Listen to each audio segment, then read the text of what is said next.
Welcome to Remote First Innovators, the podcast for leaders who are scaling companies built for the modern world. We sit down with founders and experts in distributed work to explore how they've broken down barriers and solved the real-world challenges of growing and running remote teams. Each episode dives into practical strategies for onboarding, IT, security, compliance, and everything it takes to build a thriving distributed business. No fluff, no theory, just what works when your team is everywhere and operations never stop. Here are your hosts, Robert Phelps and Jake Gump.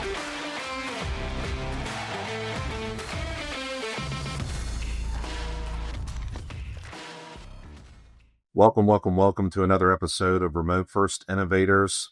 Today's guest is a leader who helps founders move beyond checklists and technology to build intentional operations, culture, and people systems that make remote and hybrid work actually work. She partners with purpose-driven businesses as a fractional CEO and a strategic business advisor, helping teams clarify expectations and strengthen culture and scale with confidence. Please welcome Angela Liu to the podcast. Angela, thanks for spending time with me today. Thanks for inviting me on, Jake. I appreciate it. For listeners that are meeting you for the first time, I want to dive into your job and, what does a fractional COO actually do? And what kinds of problems the companies usually bring you in to solve? Yeah, so a fractional COO is effectively the same as a COO, except they're part-time. That's really, there's no difference other than how much time they're committing to that organization. The role is best suited for really small organizations who don't have the financial capital to afford paying somebody of that caliber on a salary basis. So it allows small startups to get the expertise and leadership that they need to help them grow and scale through challenges and growth humps without necessarily being, we'll just say, limited by how much revenue that they're having in. So in terms of the kind of challenges I solve, it really depends on the client. Sometimes the clients are in more financially tight situations, and so I will come in, I'll evaluate what's going on in their finances, identify areas where they can shore it up. I overlap a little bit with a fractional CFO in this kind of way, where I'm looking very carefully at the finances and identifying opportunities, not just to be lean, but also maybe the revenue structure model could be adjusted to stabilize revenue. But I do more than just look at the finances. I also will help with what I like to describe as the systems side of the business, which I define systems as people, process, and tools. And so I'm also looking at the team dynamics, the culture, who do we have, what's the talent we have in a team, what talent do we need to bring in, as well as what tools do we enable our team with, and what are the processes we're enabling with those tools. So that part gets very broad, right? Because tools can be anything from our work productivity systems these days, AI, automation tools. It's really about coming up with an effective strategy for, okay, if this is what we need to get done, what's that process we're defining it with? And then how do we operationalize that and make things more efficient using technology? So I've helped organizations also hire more effectively and make sure that they're getting the right talent in. I was actually just advising another founder just recently about the talent she needs to be bringing in at the stage she's at in her organization. But I've also completely overhauled the work productivity management systems for teams at times when I was just like, this project management tool is not serving your needs. You need X, Y, and Z capabilities that this doesn't have. Identifying, and then I went and evaluated options, implemented that, took care of the whole change management process, including training up the people and supporting the adoption until it was, locked in there and the team was fully operating on it. So it's a very wide diversity of things. As a fractional COO, ultimately, COOs, in my opinion, are responsible for making sure that the vision of the CEO is going to be translated into action across the organization, especially in small organizations. So they may be looking at the business overall from a cross-functional standpoint to understand, where are our gaps operating from an operating perspective, and what do we need to do strategically to make sure the organization as a whole is very efficient. Yeah, I talked to a lot of operations leaders. It seems like they wear a lot of hats, and it's you just kind of told me there that you're wearing a lot of hats there. You can kind of look at all these different systems and then you're applying it. And it seems to me like the execution of that is something that a lot of organizations struggle with. What types of teams, you were kind of mentioning small, is there a particular size or industry, or, do you have more hybrid or more remote companies, or brick and mortars? Like what is kind of your mainstay? Well, I've worked with larger organizations before. I personally prefer what I like to describe as my fun size. To me, fun size is like 50 people or less. Like those are the sizes of organizations I really enjoy. And part of it is just because the people still matter, right? Like when you start to get into really large teams, it's hard to for every single person to really count as a human. And, because there's too many people to keep track of. There's no way you're going to have relationships or know on a name basis who everybody is, right? And I personally value and cherish the human side of what it means to run a business. And that's why I love working with the small businesses, because I can help these leaders make sure that their culture still honors these people and also keeps them engaged, while also helping to build the success and profitability of their businesses. Let's focus on some of your clients that are remote. Since we're on Remote First Innovators, right? I want to give a perspective to the audience of, I feel like last time we talked that there was, some companies that maybe weren't intentionally designed for remote work. They were kind of pushed into it. And when the teams first made that shift, what did leaders assume was going to be the hardest thing? And what did actually end up being the hardest thing for them? Yeah. So, we all talk about the pandemic and how that made a very hard push towards remote. And the team I was with at the time was Unity Web Agency, and we were an in-office team at that point. And so when the pandemic hit and it forced everybody to go remote, we were like, well, the work we can do shouldn't be a problem to do remotely. But what they didn't necessarily understand and realize was how that might change how it feels to work together. And I'm very comfortable with working remotely with people and, communicating digitally. I kind of did that a lot growing up, just, online gaming. But my colleagues were not so used to that. And so they were definitely missing the in-person component. And I think part of it was just the shared presence of being together in the office together as we were working towards these goals together. But it's also a little bit of, I like to kind of describe it as like the popcorn effect, which is, you and another colleague's having this conversation. This colleague is not necessarily part of it, but they hear and then they chime in and they're able to jump in. And now it's the three of you having this conversation about it, whether it's about something work related or you guys are talking about the cute little puppy from this weekend. Okay. Like it doesn't matter. It's like, but it's there's a social dynamic that happens there that allows people to feel more connected with each other, to feel more engaged with each other, with the people they're working with on their team. And when you go into a remote work environment, right, that is lost because everybody's either you're all in the same chat channel, right? Or you're all on the same video call, or you're not, right?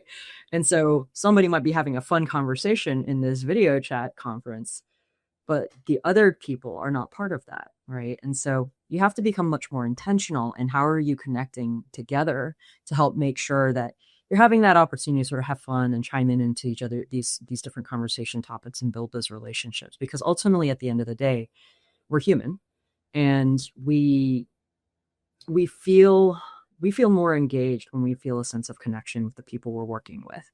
And part of what it is about an in-person environment is that opportunity to connect more. And it's not that everybody's wired this way. I have some people who are very like, I don't need that. I'm fine, which is fine. But there's also a lot of people who are not like that and they need that. Right. Or people who are not even conscious of their need of that, that suddenly notice something's off. I feel like, whenever I first started doing remote work myself, I was able to stay connected, locally, because I'm in sales, but it was a big change, not going to an office, not seeing people that you normally say hi to. I will plug Roam here because they have basically a piece of software that makes a digital office, and we've become a Roam partner, and it has changed our business and the interactions, being able to come in and knock on someone's door, kind of as if you were in an office space. So I will encourage everybody to take a look at that, and mention Creative IT if this is where you got it from, and myself. But my thought as you were talking about that was, what are some early warning signs that, a remote team looks fine on paper, but the culture or morale is just quietly slipping? That's a great question. And I'll follow that up with, I think that I've had the common, about quitting, what was it called? Silent quitting, slow quitting, whatever you want to call it there. I have had conversations that it's easier to do and become disconnected in that remote environment. And just wanted to see if that's something that you kind of noticed, especially with some businesses that got pushed in to remote. I have talked to a couple businesses recently that they were actually they're going to go remote, and so maybe you could even speak to things that they're going to need to be aware of. We're talking about culture right now, but maybe we could expand on that as well. I remember there was, we'll say, a little bit of a change of mood. It wears on people in a very subtle way. It's not something you can really say, okay, we're going to track this metric, because they're not necessarily not doing their work.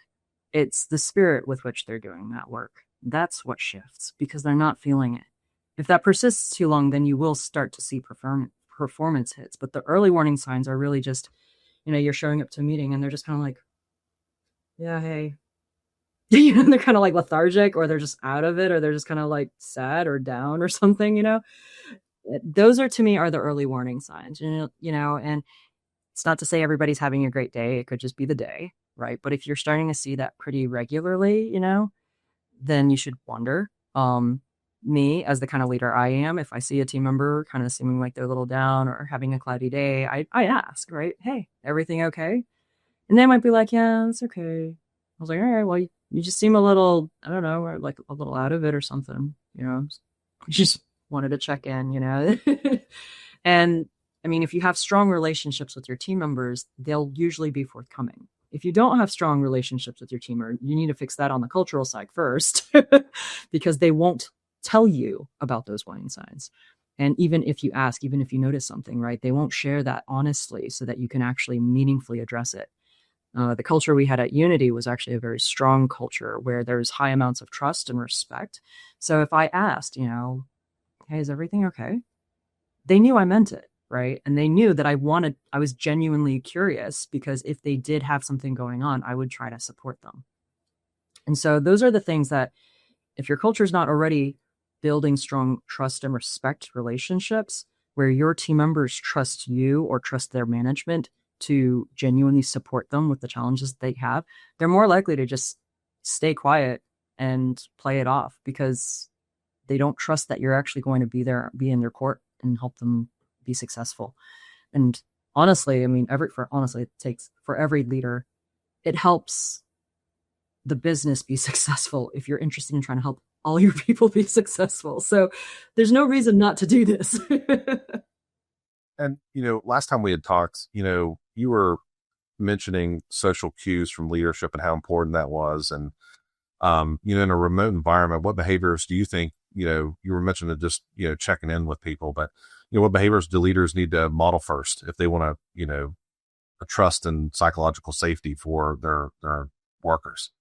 Honestly, I think one of the most important things is being willing to show vulnerability. And when I say that, I'm not talking about, I was having a really hard day, guys, because this is a really tough business decision. No, I'm talking about like your dog died and you're feeling down and therefore you are taking the day off. Okay. Like that's what I'm talking about. Like show that you're a human being too, that has to grapple with personal life things also that sometimes impact whether or not you can and are able to fully show up. Right. I honestly, like, I think most people are really good people at the core. They're not assholes most of the time. So it's like, if you are like, my dog died, my cat died, whatever, right? Or, yeah, my child is sick and won't stop barfing. So I really have to just I'm going to be in and out, but don't expect a lot out of me today, right? Like most people are going to be like, oh yeah, and they'll probably be empathetic. They'll be supportive, and they'll also be like, oh, okay, it's okay if I show up like that too. The expectation is that if you are showing up that way, you will also empathize and be compassionate towards them. And that is the other part of it, right? It's not just you showing up vulnerable. You also have to genuinely be compassionate and understanding to the very human circumstances that impact us, right? Like, yes, business is business and you need to get things done, right? But most things don't have to take place between like the very specific business hours of the organization. They can catch up in the evening or whatever, right? Some leaders, they either avoid, this is something I've kind of noticed, they either avoid the connection, or they try to avoid, overcorrect with forced fun. What do you think is like a healthy low pressure connection? What does that actually look like in a remote team? When you say a healthy low pressure connection, what do you mean specifically? Yeah, I mean, I think basically what would be the most non-forced, right, type of fun, because you can definitely tell when a leader's trying too hard to make something what it isn't, right? And is there anything that you have that you try to do that makes it a remote experience a good one, so to speak? Honestly, I'm more apt to encourage people to be themselves, and by encouraging them to be themselves and bring their whatever their quirky ideas or hobbies are to the conversation, I think that helps. I'm not the most entertaining personality on the planet. Like, I might make a joke now and then, or I might find something funny and laugh about it, but not necessarily everybody does. I've had some team members who think I'm wildly funny, even though I'm not actually trying to be funny. I'm just being quippy about something, but they think it's funny, that works. But then there's other people who are just kind of like, okay.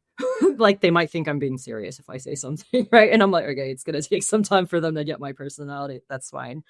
But then I've had other team members, right, who had really fascinating hobbies. I remember one team member was very craftsy and would make these incredibly amazing lampshades and sell them. That was part of what they did on their side time, and I remember like this person was showing it off to the team. Everyone was like, wow, that's really cool, And so like, that's what I mean. Like, just let people bring whatever it is about them that they're into, right? Invite people to share. So what are you into, right?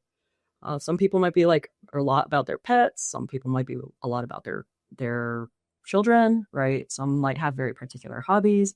There were times where I would go traveling and I would talk about where I went.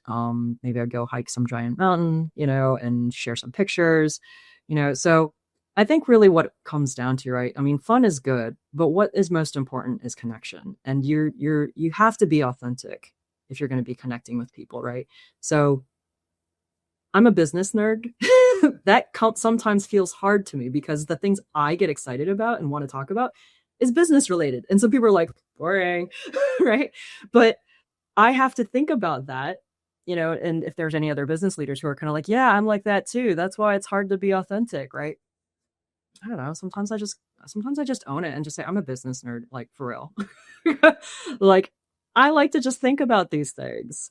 But I will also be like, okay, well, it's not like I do nothing but think about and read about business and do business things. What else do I do in my time? Some people actually have to really drive me to answer that question. And I'll be like, well, I play computer games. And sometimes people will dive into that. Oh, what games do you play? Or what do you like about that? And sometimes it just opens up worlds, right, of what other kinds of human beings are there out there. And so I'd say, any business leader is like, just be real about what it is that you do in your free time. That's not business, even if you are a business nerd. Right. And, I think that remote teams, I feel like they struggle when, people don't know what the expectations are, right? You got a new team that maybe is going into remote for the first time, and they just kind of don't know their bounds. They don't know their boundaries. When you think about that, when you think about boundaries and just like the expectations, is there any things from a CEO perspective that you feel like should be clearly defined in writing? Like, and I'm thinking like your availability, your response time, your meetings, handing stuff off, ownership, just taking ownership for, the work. Right. And so any thoughts there? Yeah. In a small business environment, it requires all the team members to have a higher level of accountability just because everybody's wearing more hats. You can't really afford for anybody to really be slacking, and you need people who are just like, they see the issues, they go handle it. It's a lot harder for somebody who's earlier in their career to be successful in a remote environment because they don't necessarily have the professional maturity yet to be that level of accountable and proactive. They're usually still looking for a lot more of the social signals to inform them on how to behave. And in a remote environment, because you're not seeing how other people interact, you aren't getting the social modeling that would help you learn that quickly. So one of the things that I think is most helpful, and this is regardless of whether you're dealing with somebody who's earlier in their career or even somebody who is more mature, I believe that leaders should always be really clear about what their expectations are. Now, this can be hard for some people who aren't good about thinking about it, but some of what that might look like would be, hey, if I send you a message at 7 p.m., I do not expect you to respond at that time. And I'm just working at that time. That's all that means. Is your culture completely asynchronous, or is it partially asynchronous, right? So partially asynchronous might be like, you have a lot of schedule flexibility throughout the day, or in terms of your work schedule, but we require all team members to be available during these core hours, right? And that might be like, I don't know, like 10 to 3 or something, because we're a highly collaborative culture that needs to have enough overlap time with each other for the collaborations that help us do the work that we do and continue to provide the quality of work that we do without losing too much velocity, right? Asynchronous is great in terms of supporting flexibility, but that's the thing that you kind of have to balance out with asynchronous is that, let's say somebody sends a message at 10 a.m.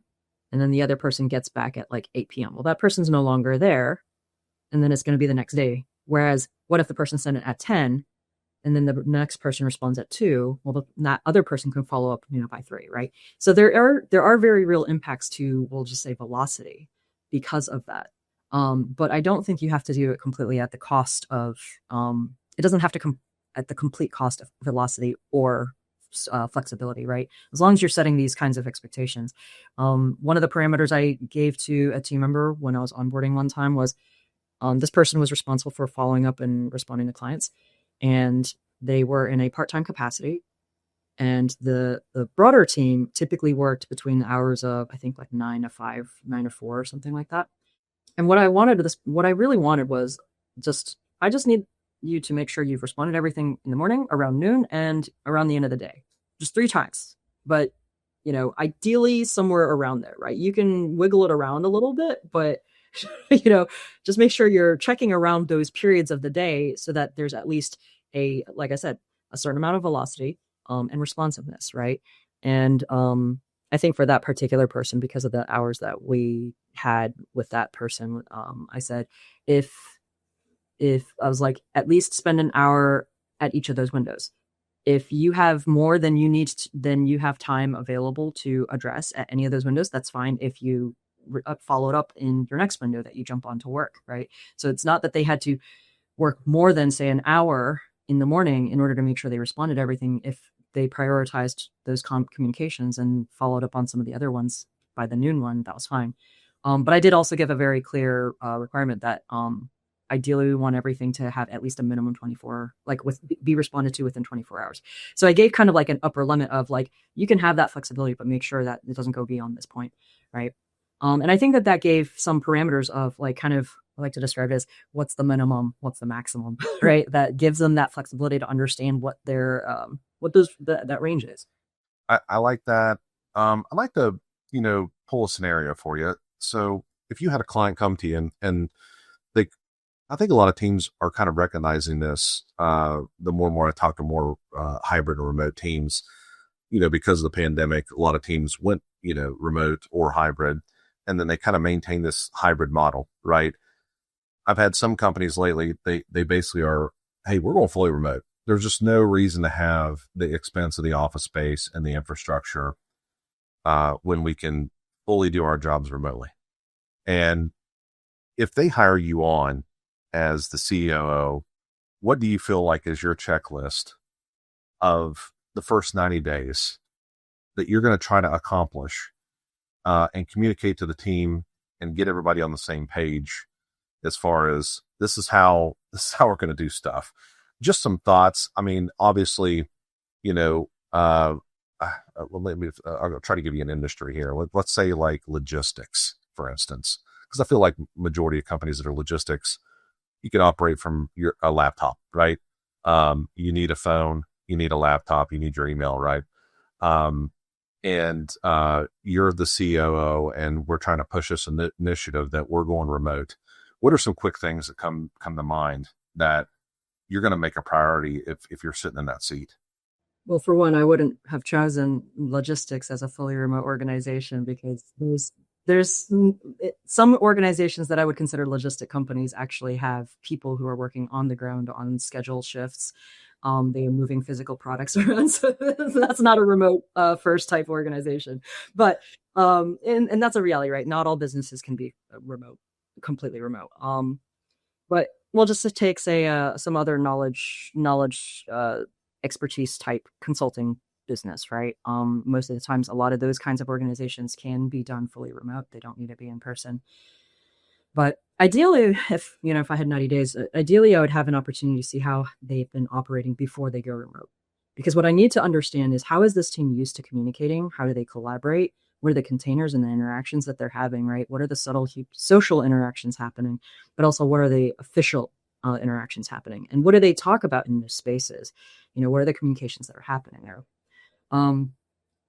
If I understand more about that, then that helps me start to understand, okay, if we're going to go completely remote, what do we need to replace is not quite the right word, but account for, I think is rather how I would describe it. So if they're like, ideally, again, if you have a strong culture where people have good relationships with each other and there's friendly bonds and things like that, one of the things that'll probably be missing is just having the opportunity to just connect and socialize with each other. In one organization, we had set a weekly 15-minute all hands meeting, just organization wide. And that was an opportunity for any sort of company announcements, which there were not always company announcements. But it was also a time for the team members to just connect and socialize. So they would talk about whatever, right? Their hobbies or what they were doing or what they were looking forward to, some event coming up, whatever the case might be. And that helped preserve some of that, well, just like I said, some of that social bonding opportunity and the opportunity to get to know each other, especially like with new team members where they may be focused on specific relationships of who they're working with. That allowed them the exposure of who else was in the organization and for them to build some more of a relationship with other people just through the interactions and getting to know them. So that would probably be one thing I would make sure is in place, is some sort of, I don't want to say town hall because it makes it sound like people are just being talked to, right? But more like a forum, if you will, or town square opportunity, I guess is probably better, right? Like what's your water cooler space, right? You can also have a virtual channel, like, if you're using Slack or some other messaging platform, right? Just having a water cooler space where people can send funny pictures or drop silly things or whatever. That's also really important, right? Just that space to relate in a more human kind of way, in addition to the intentional conversations that need to happen in order to drive the business forward. I would probably also make, like, even though you can take all those meetings and then just make them all across the calendar, I think it's really important to be very intentional in meetings. I mean, this is regardless of whether you're remote or not. But what I mean by that is, be careful about how many meetings you're scheduling and be intentional about when things actually need to be a meeting versus when they don't actually need to be a meeting. Some cultures can be very meeting heavy if you're dealing with people in the team who prefer to talk rather than write emails. And that's great from the perspective of, it's aligning more with their work style, but it's a conflict if you have some team members who are also not very conversation oriented. They are just fine writing emails, And for them, they would rather you send them an email that they can think about and then respond to you later with. Like there's a lot of different work styles and personalities, right? So I would probably also take that into account. There's a really great assessment called the Colby A, which is if I remember correctly, I think they call it a cognitive assessment. But it's basically about understanding people's natural way of working. And it doesn't really talk about sort of like whether people want to be talkers versus not talkers, but I have seen a correlation, we'll say, that certain types of people score a certain way if they are typically a little more on the conversational side with regards to, do they want more time to think about it first before they respond versus people who will just like talk to you on the fly like that. So things like that can be really helpful to make sure you are finding a balance, but it also helps inform each of your team members with how do you lean in towards each other so that, if you have strong differences, right, like you're on the opposite end of this polarity spectrum, if you will, that you can lean in towards each other and give each other a little grace in what those differences are. And so like, yes, you lean in, but the other person understands, okay, this person is leaning in towards me for my preferences and they're not going to close that gap. So I'll give them some grace with not getting it fully right, if you will, right? But that can be really, really helpful too, right? Because the body language is much more limited in these spaces. And especially like if you're just messaging back and forth, there is no body language, right? And people can misinterpret things, especially if they are more of a conversational oriented person and you're messaging back and forth, they might take it differently, So I've had to navigate some of those kinds of situations before too. But yeah, being intentional with your meetings so that whoever's showing up in those meetings is there to participate in a conversation, right? If you just need to inform people, right, you can send that with a message or an email, but the meeting space is more valuable if you need a live discussion where it's going back and forth, right? And yes, you can have that also in, say, a messaging channel, but it turns out a little bit different because now people's communication rates are a little bit more dependent on typing speed, right? And depending on the age of your people, right, they may be faster or slower, right? You are depending on how good they are in communicating succinctly, right? Some people might drop in like giant paragraphs. Some people might drop in these few little words and then you're just begging for more details, right? And you can bridge those gaps much more quickly in a conversation. If somebody just says a little blip and you're like, can you add more to that? Right? The person will be like, okay, yeah, blah, blah, blah. Right. And it feels like less effort to just speak than it is to type sometimes. So, but again, a lot of different personalities. Some people are like, please don't put me on the spot, so you got to give them a little more space in the conversation. You ask them and then you wait patiently for them to think about what they want to say and say it, but yeah, just intentional meetings, cognizance about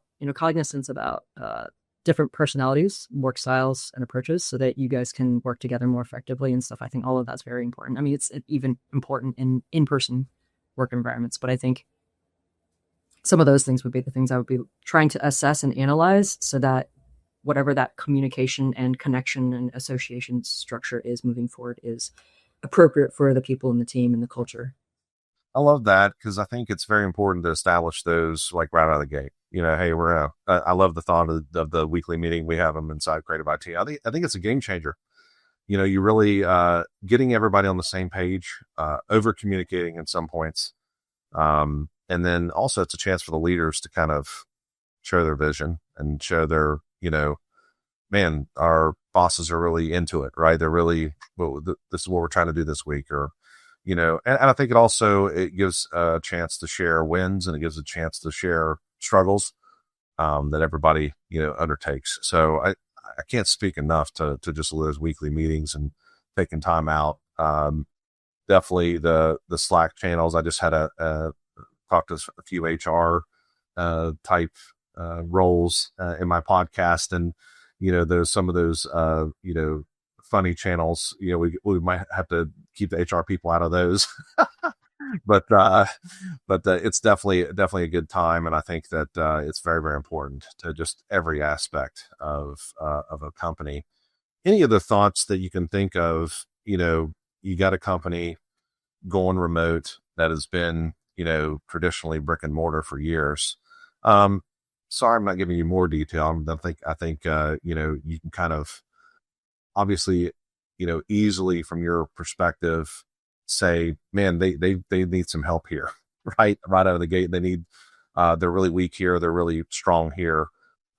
One thing I commonly see that I hear people talk about is managers, like when they can't physically see people working, like they slip into micromanagement almost like immediately. And how do you recommend that the managers, your mid-level managers especially, how do you recommend that they measure their accountability without, surveillance? Well, for one, I'll say this as more to the managers, because I think there's a lot of responsibility to be a manager. One of them is you have to learn and grow into what it means to be a manager. And being a manager is not only just tracking whether or not work gets done and being on people's butts about, are you working? Um, so there is the skill of delegation, and that's something that not everybody learns, right? It's not usually taught. A lot of managers, like there's studies out there. I'm not good about quoting studies, but if you really want to go looking, you can go find studies about these things and reports on this. But most managers don't ever have formal training on how to be a good manager. So I would say that the first thing is get training and help and go learn, grow your own skill sets in being a good manager. What does it really mean to manage, right? Yeah, you'll probably take some examples from people you've been managed by in the past, but they may or may not have been good managers. So maybe they aren't the greatest examples to model after either, right? Definitely some of my approaches in management are from having received, being managed poorly, right? I had a poor experience and also was like, you know what? I want to do better than that. So I would start there, right? First of all, go get the training, go learn, go grow your own skills in managing and delegating effectively. Because in my experience, if you want to manage people, you have to be able to delegate to them. What that requires is trust. So if you don't know what it means and how to build trust with a team member that reports to you, and that's not just about you having a good relationship that's congenial. I'm also talking about your ability to trust that they're getting what you need done. Okay. Then you need to you need to learn more about what that means and how to do that. So some of the ways I suggest doing that is start small. Give them something very concrete that you want to see done. Give them a deadline, right? And give that to them, right? That's a pretty clear ask. As long as you're clear, you have to be clear. But if you give them something like a really clear ask, right, and then they're doing that and they're getting that done, over time, they're showing you that they are reliable and they're dependable, right? If you're looking at the output of that quality, and this is again only in the very beginning part, right, that I'm talking about this level of detail, which some people their approach and their philosophy is like, no, I wouldn't even bother doing that. Like, you hired that person to get that done. Why don't you just trust them out the gate? And I'm like, because part of it is also a trust relationship you're building together, right? And making sure that you two are on the same page about what it means to get certain things done, right? And it also depends, right? Like sometimes the manager doesn't know anything about what that person, the direct report, is doing, so they don't really have that idea, right? But you do need a way to trust that you are on the same page with regard to timeliness, quality. What does good quality look like? Things like that. Because otherwise you don't know if they're actually moving things forward in the way that you want to see it done, right? So however you define that, you just have to have that clarified, communicate that, have some checks early on, so that you're building that trust relationship. And it's just as valuable for the direct report also, right? Because then they're like, okay, I know exactly where I stand. And a lot of people also really value that, right? Again, some of your really mature professionals will probably just be like, can I get over this already? Just again, depends on sort of what the circumstance is. But I think that a lot of the poor management experiences I hear about, this is what they're missing. The manager has not been clear about what the expectations are. They are not building that trust relationship for themselves in their direct report, and their direct report has not built that trust with their manager on, am I even doing a good job? Where do I stand? Am I going to get fired soon? Like, they're stressing out. Okay. Like, just relieve them of that stress by giving them that clarity, but I think aside from that though, right. I like to usually also have just, systems in place to help make sure that one, 'cause transitions happen. So sometimes, you want to make sure that you have these systems in place that track what's happening in the organization, so that you can go back and say, okay, well, this person has left, but we need to go back and we look at that history because that person's not here. We can't just ask them, right? And so, but that kind of a system is also helpful for like, maybe you're just curious about, it's like, oh yeah, I wonder what that status is, right? And then you can go check, right? Like work management systems are great for this, especially when you're managing projects, right? Wonder what the status is on that thing, right? Did we get an email follow-up back from that client yet, Rather than go bother your team member who might be heads down on something, right? You can go check a work management system. And if it's one of the cool ones that actually integrate in your email threads, then you can just go see, oh, we got an email back. Sweet. And then you kind of know, okay, that's the status of things. Or they didn't respond back, that's the status of things, whatever the case might be, right? But those kinds of things will also allow, like, we'll just say subtle ways to, like if you're still building trust and you're just like, oh, okay, is that thing done? Okay, that's done. Cool. It's moving along or whatever, right? Not that I'm a big fan of surveillance approaches. That's more just that's a touch and go. Like to me, it's more of a trust maintenance thing in a way, right? Like trust is always something that's maintained, and trust is maintained through, we are seeing interactions and activities that continue to maintain that trust level, right? If we start to see quality go down, that starts to degrade the trust level, right? But like things like that, like, oh, let me just go see. I'm just curious about what the status of that thing is. Oh, okay, cool. A person already sent it out. We're just waiting on the client still, right? That's one of those little micro moments that help maintain the strong trust level, right? And you don't have to bother your team members and disrupt them over that. So those are some of the things that I think about. And you're kind of mentioned some tools there. Let's kind of talk about those for a minute.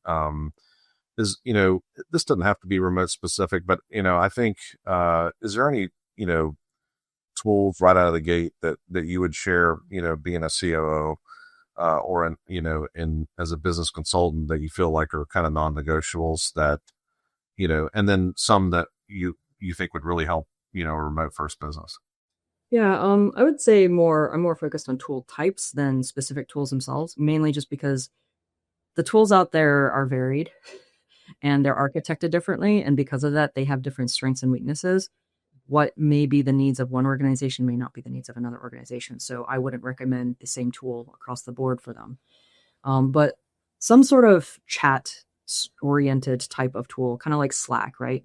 Where you can create channels, you can have DMs, you can make group DMs, you can search that conversation history for various information, for organizing work management systems that allow you to ideally connect in email threads if you're able to. I think that's super helpful, especially when you're dealing with businesses who have client work and you want to minimize the email clutter without removing or losing visibility on what's happening in those email threads. There was a tool I was using with another team which it had that capability. And so since I was kind of more a higher level of oversight over our service delivery organization, I did not want to be CC'd on every single project email. I was like, I don't need that extra email volume in my inbox. Just attach it to the project activities, as we're going through the projects, and I can go check on things there, right? And if I'm curious about what the status is, I'll be able to see from in terms of where our last conversation was, because, the expectation was that the team members should be attaching these email threads. Kind of going back to what I was talking about, if I'm just curious about where are things at, so then I have a sense of, say, planning our project capacity and timelines of when we might be able to start a new project, right? I don't have to go bother my team members and wait for their responses. I can just immediately go self-service myself through the system. So that capability, in my opinion, is extremely valuable. Comments on tasks, I think, is also very valuable. Sometimes there's activities where it might be assigned to a certain individual, but you need to maybe you need to ask for some clarification, right? And so if you can keep those conversations close to and associated with that activity, that task, that helps keep relevant information associated, right? Whether that's documents,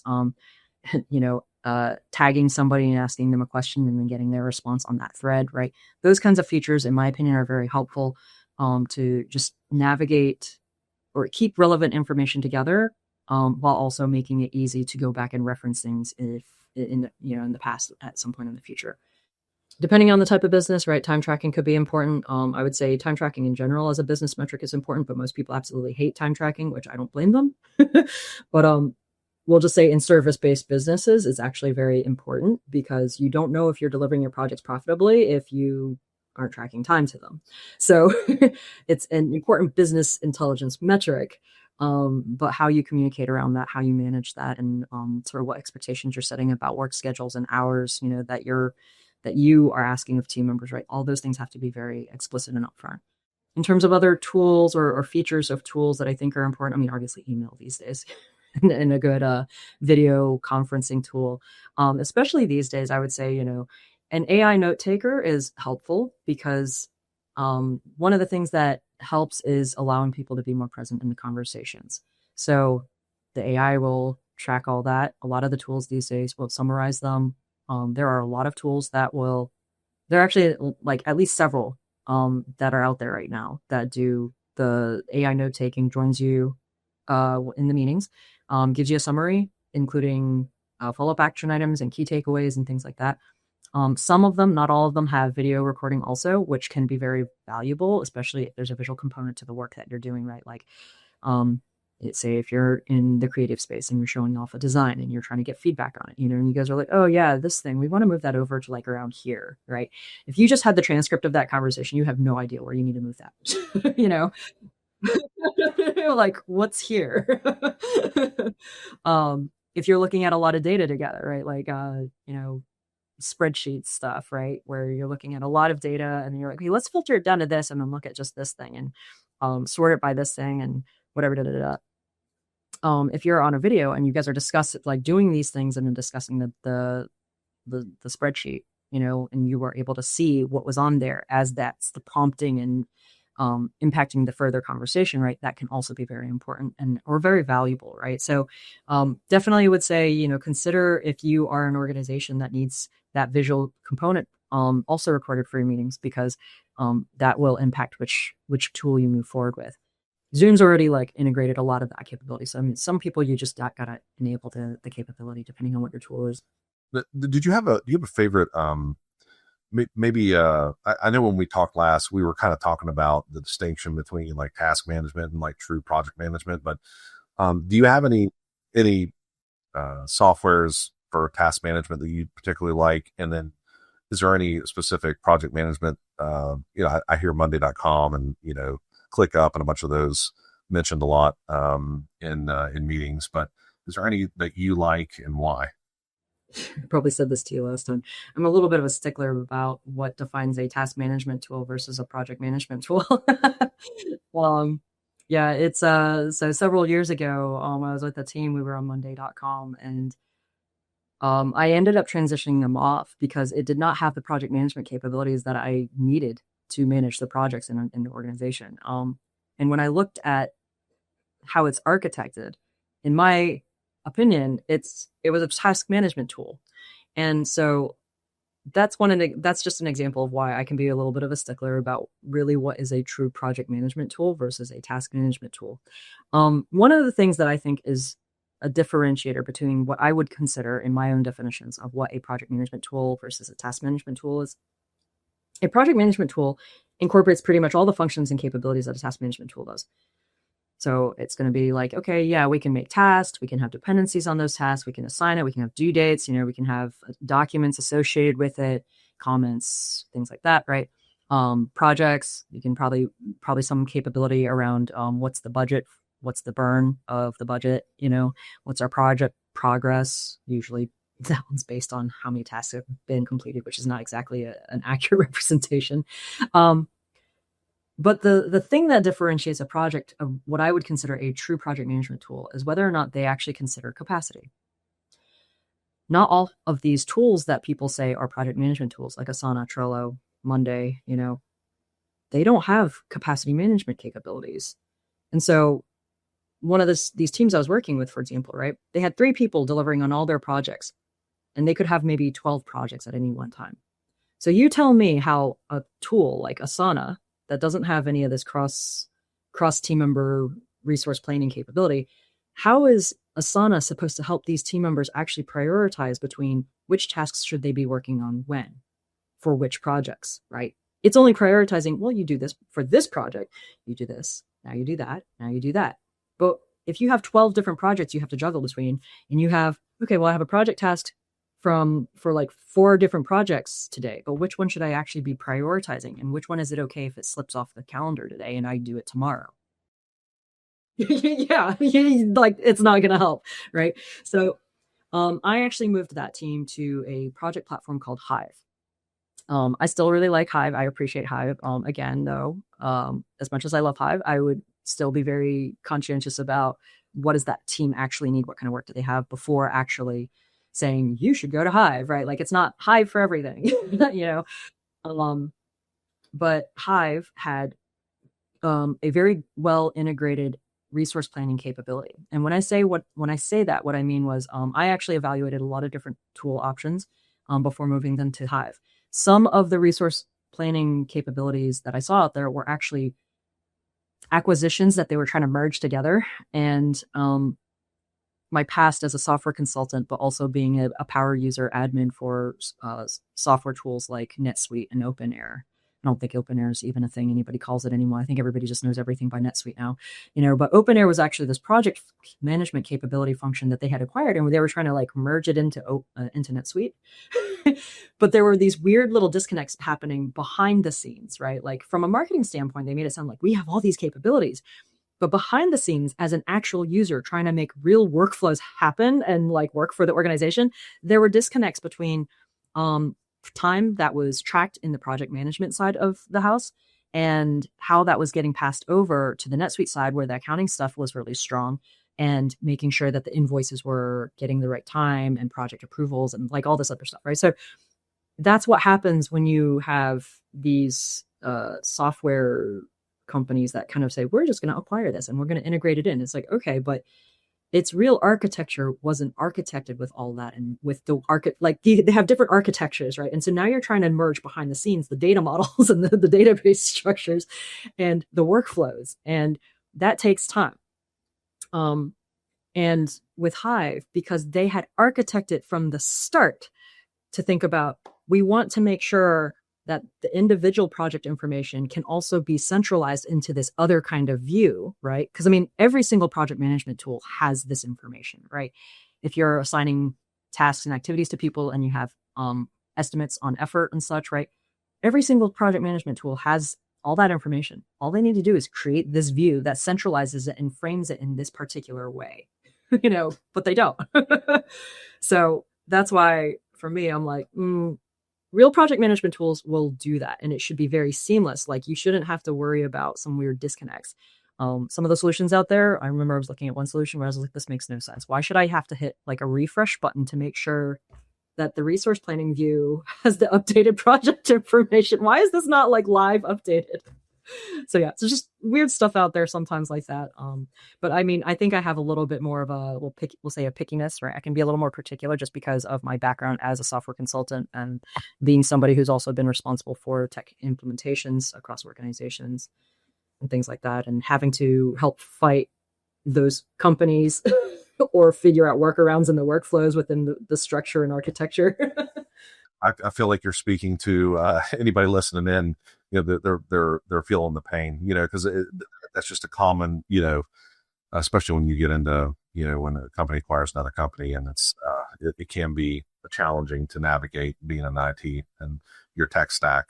And I'll add, it's even more challenging these days with small businesses because there are so many platforms. Like, okay, yeah, you can have you got Google Workspace for your productivity suite and email, right? But then you might have Asana for your project management stuff, and then you might have HubSpot for your CRM, and you have all these different things, right? And depending what the business has, right, they probably have more, but the integration of the information, it's all disconnected, right? You have all this information all over the place, right? And so integrating that, whether that's through, say, Google Looker Studio, using automations through, say, make.com or Zapier, right, to help streamline all that. That's also really important. And then even now, right, like AI, using LLMs to sort of help enable your team members, right, but giving them the context, right?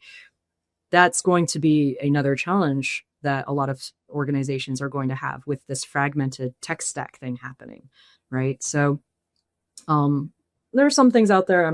This isn't really an AI oriented conversation, but we could go into that in a different conversation if you wanted to. But that's there's other challenges, right, that are involved. So and especially now, right, like with more organizations more organizations needing to become more AI savvy in order to remain, one, competitive, but two, also relevant in professional skills. Having an appropriate, we'll say, AI partners is important. I know internally we look towards having tools that integrate together, makes it easier for everybody, I think, and having that information be able to go from one tool to the next. Very important. I also encourage everybody to make sure that they know where the data is living and look at the privacy policies and actually read those things. Especially with the AI tools you were mentioning. I know we went through several note takers before we found one that, wasn't training on our data, right? And I'll plug Firefly's AI because we really enjoyed those. It passed my security team. I've tried a slew of others. A lot of them are really flashy. A lot of them are, definitely work well. But yeah, make sure that any tool that you're integrating into your business is using your data properly and using it how you want it to be allowed to be used. So, and that kind of, I would like to touch, on cybersecurity for just a minute. I think that when we had talked last, I got so excited because when I talked to operations leaders that are cybersecurity minded, I talked to some that, just don't really feel like there's a risk out there. And then I talked to some that are just so clued in, and I love it because if you would see the things that we see on a weekly basis at Creative IT, you would be you'd be writing a blank check because you just don't want that risk to your business. I think that we were talking about tools. So one of the most common things that I see is like a password manager that just takes people's game up to the next level, making sure that the passwords aren't saved in the browser. And is there any other things like that, that you feel like from a cybersecurity perspective is very, very important? And as you're, giving advice towards these companies from a tech stack, and also security minded background.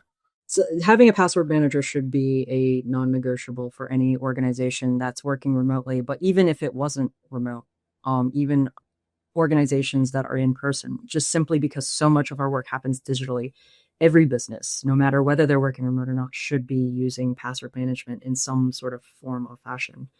The main reason is because, there are certain, one, it helps with the control of the information and access, right? So let's say a team member leaves, right? You don't want them to have it saved on their own personal, the passwords and access is saved on their own personal devices. You want that to be something that's in the password manager so you can revoke that access more quickly.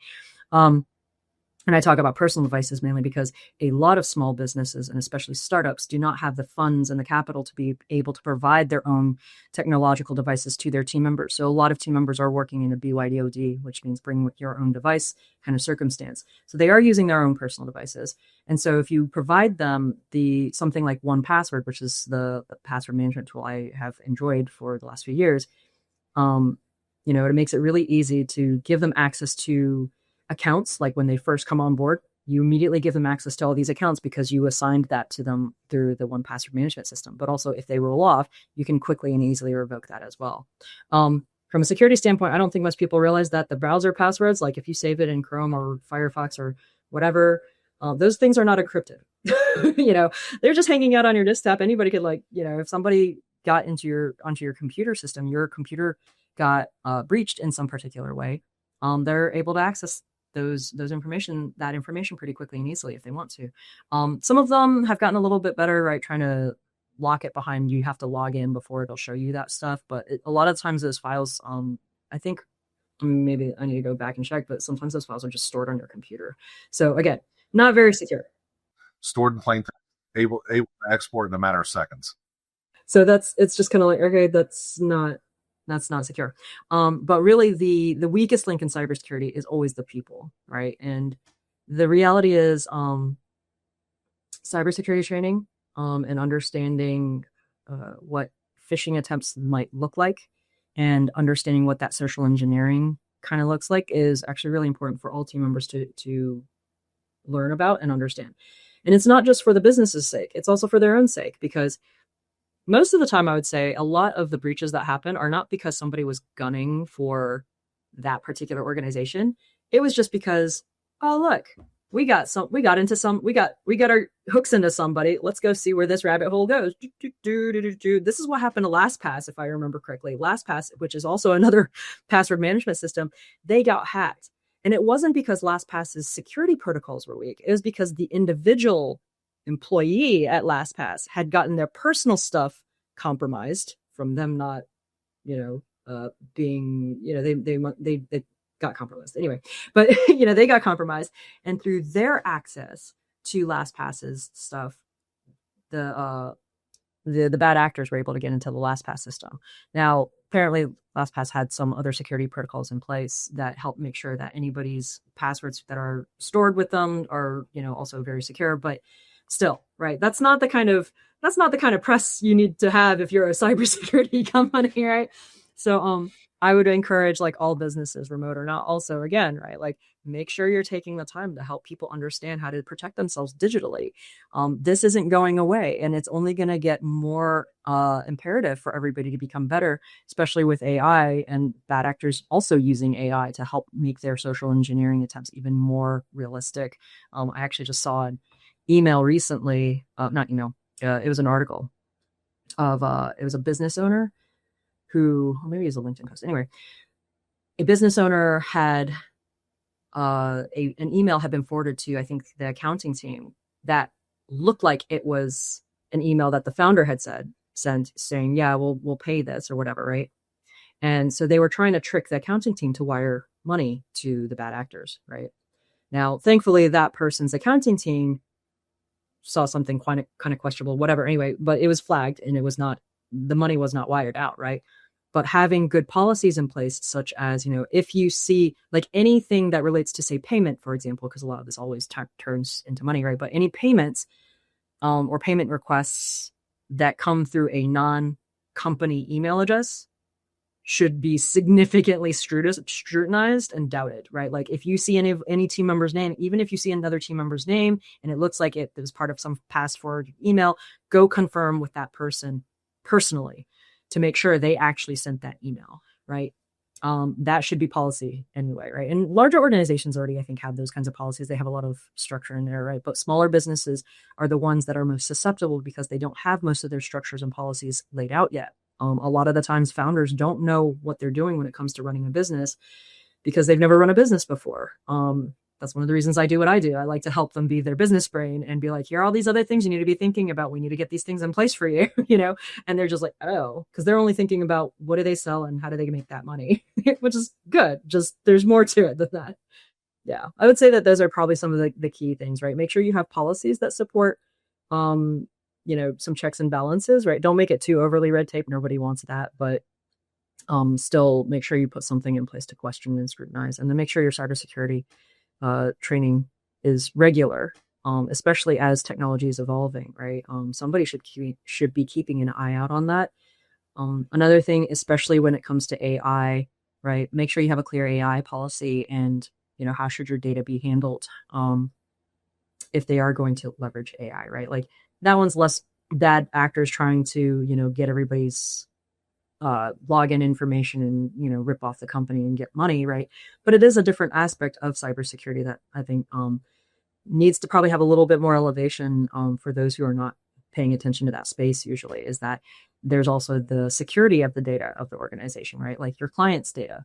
You might have in your agreement that you are some sort of NDA, so that means you need to be protecting your client's data. So what does that mean if you're going to use an AI LLM, right? Are you using a paid level that will say we aren't training on your data, even though you're using the AI LLM, right? So things like that. I love that. I think a conversation to add on to that. I scrutinize email so much because it's for most professional services, they base their entire business out of email and communication. And it seems like we see phishing attempts just growing with AI. They can copy who you're talking to. They can automate with bots how they're getting into different places, and they can reach a lot more people a lot more quickly. And your email spam protection matters. What you allow in the inbox matters. And then also, just for everybody listening, the thought of, monitoring the inbox for, logins that aren't typical and typical mailbox activity. Because you see in the IT realm, whether you have an outsourced IT provider or whether you have an internal team, you see, well, they're doing email monitoring. Well, what exactly does that mean? Well, in this case, it's, do you have somebody monitoring are they typically logging in? Let's say you're from North Carolina. Are they typically logging in from North Carolina? Or are they all of a sudden logging in from Europe? Are they on vacation? Or, and are you following up on those things? Are they, if all of a sudden someone's making a bunch of mailbox rules and creating a bunch of folders that's not typical, you need to be reaching out to those people and you need to be monitoring for those things. And if you don't have an IT team that does that, I would strongly recommend that you get a tool or a team that has that in place. And so this is because emails, really, we're seeing such an uptick in that. Another thing I'll mention too is, 25 years ago, you had McAfee and Norton, and now you need an EDR, which is an endpoint detection and response. And I would recommend getting a 24/7 SOC team, Security Operations Center. A lot of times we see at Creative IT, the hacks coming in at night. They're trying to get into stuff while we're asleep and not at the computer. And so do you have somebody monitoring a tech team, a security team, whether it's an internal team or whether it's, outsourced? Do you have somebody looking over your shoulder and helping with those security items? And it's going to happen. Someone's going to click on something they shouldn't have in an email on a website. And do you have the response? Can you lock a machine and get it remediated, get another layer out? Those are some items from an operational security position that I think that people need to be aware of. So wanted to plug that as well.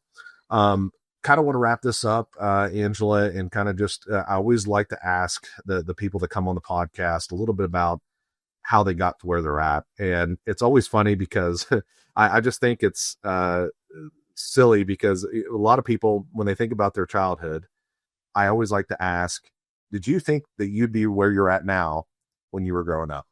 And is there any indicators that maybe kind of shaped or molded you to where you're at now? Definitely not. I actually distinctly remember in kindergarten, I think it was, they would have like the police and the firemen come out and stuff to spend time with the kids and stuff. And I remember very distinctly, like, I want to be a policeman one day. Yeah, no, definitely not interested in that nowadays, but it's just funny, right? Like where you start,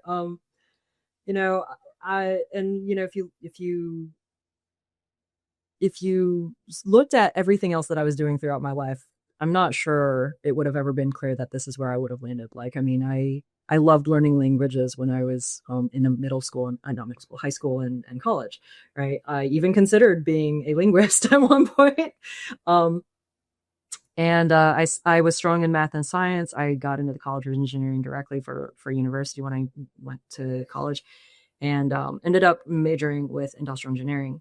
So my track, at least from a university degree, usually would have taken most students into a manufacturing environment and being responsible for some sort of production processes and optimizing that. And I knew that, which is why I decided I didn't want to do that because I was like, I did a co-op and an internship in a manufacturing plant. I like seeing the sun in winter, so I don't want to work in a manufacturing plant. And I went and got an office job because that's what I was like. I want an office job where there's windows. That's where I started with the software consulting company, right? I also very intentionally targeted small businesses coming out of college because the co-op had been with Honeywell, which is a global size organization. My internship had been with Milliken Company, which is more of like a regional size organization, 500 some people. It's like the upper limit of small business, right there on the border with mid-sized business. They just felt too big for me, and I didn't feel very engaged with the teams there. So I ended up targeting a small business that was obviously an office type business. And so was with this software consulting company. And one of the other reasons why I targeted a small business was because I knew I liked business already by that point in time. And I wanted to be able to move around in a business and see more dimensions of a business. I couldn't have articulated what exactly I wanted to learn. I just wanted to have that exposure. And So while I was at that organization, I had a lot of different roles. At various points in time, I was software QA, I was a software consultant, I did project management, I was a resource planner, which was a very sales and negotiating kind of role, to be honest. But if you had told me that, I would have swore it off. um, I had been responsible for helping with the hiring and qualification process of new consultants and making sure that they were onboarded effectively. I was briefly in the sales team, helping with technical qualifications of sales deals, also, and briefly also a technical recruiter. So, did a lot of different roles during a 6-year span.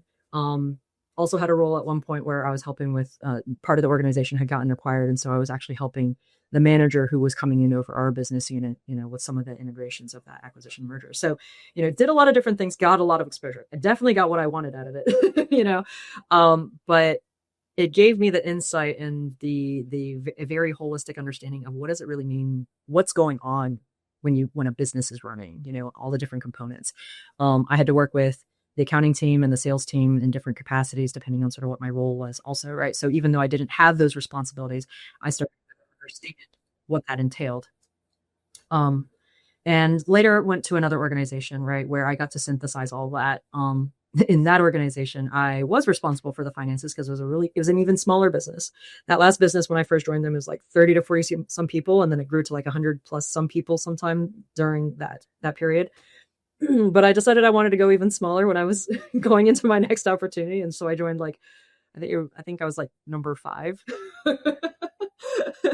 And but yeah, so again, multiple hats, right? So I was handling the finance side because that was actually what the founder needed to offload from herself. But eventually ended up taking over her HR and service delivery functions of the organization. So it was the COO, at a later point, an interim CEO for them. So that's kind of how I got to where I am these days. Is I just, because of my business and finance nerd side, I just continue to be like, I'm curious and explore, and got a lot of different experiences. And I think the experiences themselves give you an understanding that academic education alone would not, because it's different when you're working as part of a team or trying to fulfill a certain function and objective as part of a business. You start to understand, what do you need from the other parts of the business, and what do they need from me? How do I need to support my team members as well? Even their metrics and responsibilities had nothing to do with what mine are. Having that kind of teamwork and mindset, I think, is really important. Was there anybody that was a mentor to you in your professional career, maybe in college? Was there anybody that just helped guided you that was really important in your life, in your professional development? My professional development, I think, was a lot of me moving in directions I wanted to go. I don't really feel like I had people that I turned to or could turn to for that kind of support. I will say, though, there definitely were some people along the way who had significant influences on how I developed. So in my co-op, for example, my first boss, in the professional engineering and corporate world, he was an immigrant from Korea. And he was very hard on me when I first started working with him. And a part of it, I think, is just he doesn't do well with needing to explain all the stuff again. He got used to a well-seasoned co-op, and now somebody who doesn't know what's going on. And all his expectations have to sort of be a little bit lower because he's dealing with somebody who's green. But it did help me learn very quickly some things professionally. He tried to warn me about navigating in a union environment because the plant had union workers and stuff. I don't know. I found them all very nice people, to be honest. I felt like he was a little fear-mongering, but he was still well-intentioned, It was funny. I remember one of the last things he said close to one of my last days. He said something like, I don't know about you being an engineer, but you might make a good manager one day. Because I had just finished coordinating like a 2-week, 24-hour trial and coordinated all our co-ops across the site. So he was just like, yeah, I don't know about you being an engineer, but I think you'll be a good manager. It's funny. But then later at that first software consulting company, there were a couple of people who had a significant influence. One of the people was a man by the name of Tony Peace, and he was he was the kind of person that I think a lot of people struggle to feel comfortable with, because he's very, very, he can be very intense, and he can be extremely straightforward in what he says and how he comes across and stuff. And so for some people, you either have to have a really tough skin, or you have to just be okay with that kind of communication style, right? And we're in the South here, right? Like, bless your heart, right? Like who's gonna be that straightforward, right? Like that's not the culture here, right? So ruffled a lot of feathers. Definitely working with him usually put me on edge. But he pushed me to go beyond my comfort zone, and ask things that I at the time would be like, that is such a preposterous question. Why would I ask that when they already said this? They're already implying that they're not okay with this, or this is not an option. Why do you want me to just outright ask that anyway? Can we do that thing? Like it's just like, what the heck, right? But to his credit, he was a phenomenal sales guy, because he would be willing to ask the questions, right? And in some ways, I would say that there was something characterally strengthening for me in being around somebody like that and being pushed at, I wasn't working under him most of the time. There were just a few key points where I got more of his mentorship, we'll say, right? And, it was good, because definitely later when I was, part of some of these other teams and advising some of the founders, I was like, just ask, right? Because they were assuming certain things that weren't said in the conversation. I was like, just ask. They might actually be okay, And it's just like, you're not asking for this thing that they already said no to. You're asking for this thing instead, right? Like it's different, and I think that's important, right? Especially as women, I work with a lot of women founders. I think it's really important to encourage women to be willing to ask for what you need, what you want. Guys do it a lot more, for whatever cultural perhaps reason, but it's a valuable lesson, I think, that I took away. And he was always willing to be a sounding board. Whether or not I agreed was sometimes a different matter. There were times where I asked him for his perspective on something, and then I was like, I disagree, and I would get some additional perspectives, and I was like, yeah, I'm gonna go this direction instead. But at least he was always willing to be that sounding board, to be a place where I could think through things, to question what we were discussing and stuff like that. So, and I think that's really important for people to have, is if you don't have a mentor, if you don't have people you can turn to help you grow your thought processes and also give you additional insights and perspectives beyond just what you've had thus far in your life, please go seek them out. Like, in more recent years of my life, I have actually sought more mentors, more just because I was moving into a level of responsibility that I was less familiar with, and they weren't the kind of, that wasn't the level of responsibility that my peers historically had. So I was just like, well, I need to find people who are actually used to thinking about things at this level of accountability and responsibility across the entirety of an organization.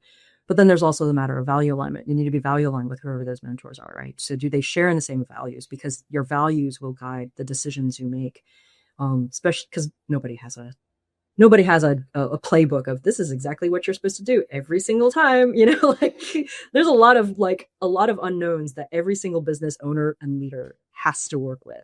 It's just part of what it means to be a business leader and to navigate the uncertainties of the business. I couldn't agree more. Angela, this has been a great conversation.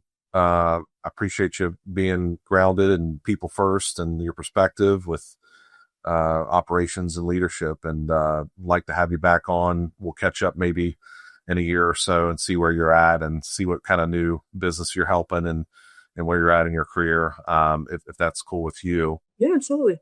I would like everybody to, if you have a website, where can they find you? How can they get in contact with you for services? Yeah. I usually prefer to refer people to my LinkedIn, mainly because you can see more of the kind of things I'm sharing, the thought leadership I share, and what I'm trying to elevate. Like right now it's been a lot about AI, but sometimes it's about that intersection between AI and humans. But there's also, a lot of my clients, they have left testimonials there too. Some of them are on my website, but you can also go to my website, ikaruconsulting.com. I need to probably touch it up, but but you can see a more up to date of what I'm about on my LinkedIn. So that's why I usually direct people to my LinkedIn. If you decide to connect, please don't hesitate to send me a DM, just so I know that this is how you learned of me, and that's why you're looking to connect. And if there's something I can do to help you, if you're a founder of a small business, I'm more than happy to have a conversation. Never hurts to just offer a little free advice, but if you feel like you need somebody who can help you do a little bit more heavy lifting and think through your strategies, your approaches on things, always more than happy to help awesome founders grow. And for everyone listening, if this episode resonated with you, especially, if you're leading a remote or hybrid team, you're trying to balance the culture and accountability and all this real work, share this episode with another operator or leader that's navigating the same challenges. And at Creative IT, this is exactly what we see every day. Companies don't struggle because they're remote. They struggle when systems and expectations and security aren't designed for remote work. When those pieces are intentional, teams move faster. They communicate better. They scale with a lot less friction. If you want to learn more about how we help remote first and hybrid companies build secure, scalable operations, you can find us at creativeit.com. Thanks again, Angela, and thanks to everyone for listening. We'll see you on the next one. Thank you. Remote First Innovators podcast requires more than a conversation. It takes action, research, and collective wisdom. If today's episode resonated with you, we'd love to hear your insights. Join the conversation and help us shape the future together. We'll be back with more stories, strategies, and real-world solutions that are making a difference for everyone.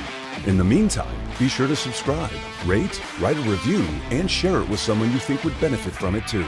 Thanks for listening, and we'll see you on the next episode.